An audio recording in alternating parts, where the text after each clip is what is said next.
Bonjour, je me présente, je suis André Frappier, syndicaliste, militant de longue date, en fait, au syndicat des travailleurs et travailleuses des postes, entre autres. Et je suis également militant au sein du Parti de gauche Québec solidaire et membre des comités de rédaction de deux revues progressistes, Presto à gauche et Canadian Dimension. Je vous parle au nom de la campagne de solidarité internationale de Boris Kargalitsky, qui, comme l'indique notre objectif, lutte pour la liberté de tous les militants et militantes politiques anti-guerre dans la Fédération russe et les territoires occupés. Or, c'est un honneur pour notre campagne et pour moi particulièrement de pouvoir m'adresser à votre réunion aujourd'hui, tenue en mémoire de Stanislav Markelov et Anastasia Barbirova, dont la lutte a été dramatiquement interrompue par les mêmes forces qui ont emprisonné Kargalitsky et des milliers d'autres prisonniers politiques, souvent dans des conditions les plus dures imaginables. Selon OVD Info, qui est un projet indépendant qui lutte pour les droits humains et contre la répression en Russie, en mars 2025, on comptait 1566 détenus. Dans un livre intitulé Voices Against Putin War, l'éditeur Simon Pirani explique que l'opposition à la guerre de Poutine est largement répandue. Ce qui frappe chez ces personnes, c'est leur diversité qui démontre que malgré l'absence de manifestations publiques pour des raisons évidentes et l'impossibilité réelle d'organiser un mouvement pacifiste ouvert en Russie, un tel mouvement, malgré tout, existe bel et bien. Il englobe un large éventail de la société russe ainsi que des populations des territoires occupés. Entre autres activités, donc, le comité de solidarité avec Boris Kargalitsky a parrainé une pétition faisant appel à leur libération.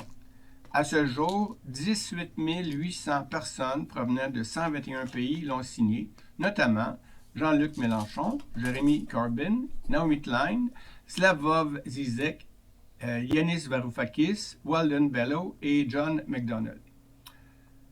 Alors, on salue ces camarades qui se sont unis pour soutenir Boris et toutes les autres victimes de la répression du régime de Poutine contre la dissidence.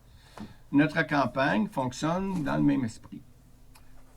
Toutes les personnes qui défendent des droits des prisonniers politiques anti-guerre Kremlin sont donc invitées à contribuer.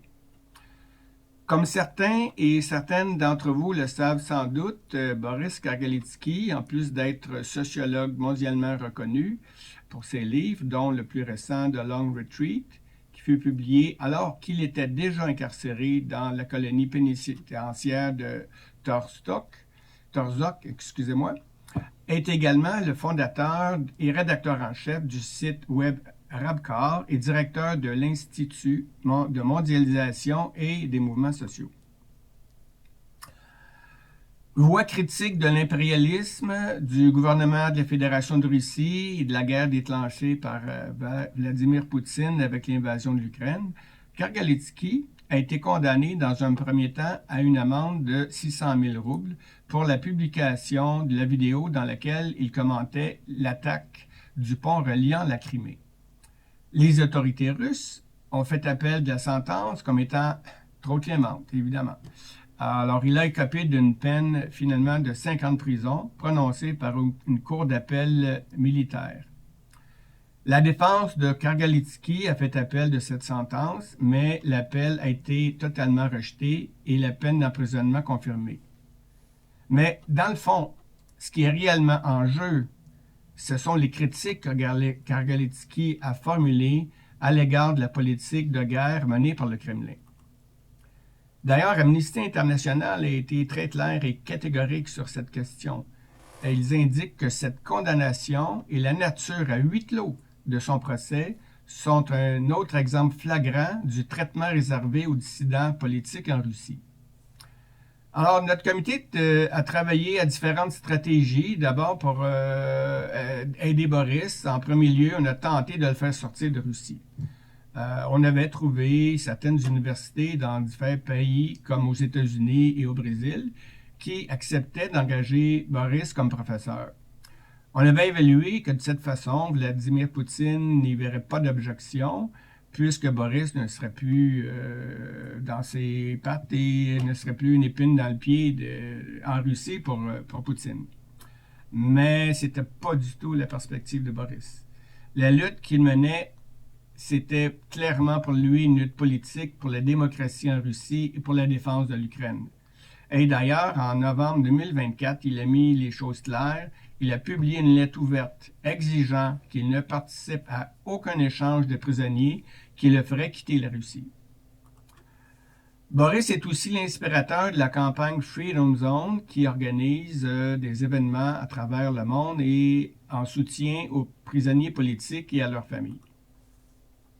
Alors, on a poursuivi notre travail comme comité et on a organisé un colloque académique international virtuel d'une journée, le 5 octobre 2024, qui a connu un très grand succès avec la participation de professeurs et de personnes chercheuses connues dont plusieurs camarades russes. Cet événement, qui a été parrainé par une vingtaine de médias et de maisons d'édition de gauche, incluant un discours liminaire de Nancy Fraser, abordait différents thèmes, dont une discussion du dernier livre de Boris, The Long Retreat, une présentation de la situation pour la gauche en Russie et des analyses de l'impérialisme contemporain. Notre comité a également créé un site web qui s'appelle freeboris.info, dans lequel vous trouverez comment écrire une lettre aux prisonniers politiques russes, par exemple, suivre les événements que nous organisons et lire les dernières nouvelles. Alors, je vous invite fortement à le consulter. Alors, ce comité de soutien à Boris, on poursuit notre travail. On envisage présentement, malgré les embûches, une tournée nord-américaine aux États-Unis et au Canada avec Ksenia Kargalitskaya, la fille de Boris. On envisage également une délégation au congrès antifasciste de Porto Alegre qui s'en vient bientôt, en mars prochain, incluant Ksenia, moi-même et d'autres camarades. La solidarité internationale est dorénavant incontournable, une priorité majeure. Et dans cette perspective, la présentation de votre conférence de solidarité internationale que vous organisez aujourd'hui est fondamentale et primordiale. C'est une initiative qu'il faut saluer et multiplier. Et je suis absolument fier et je dirais chanceux d'être ici, même virtuellement, parmi vous. Alors, je vous remercie de m'avoir donné l'occasion d'y prendre parole. Au plaisir de vous rencontrer dans un proche avenir et vive la solidarité internationale.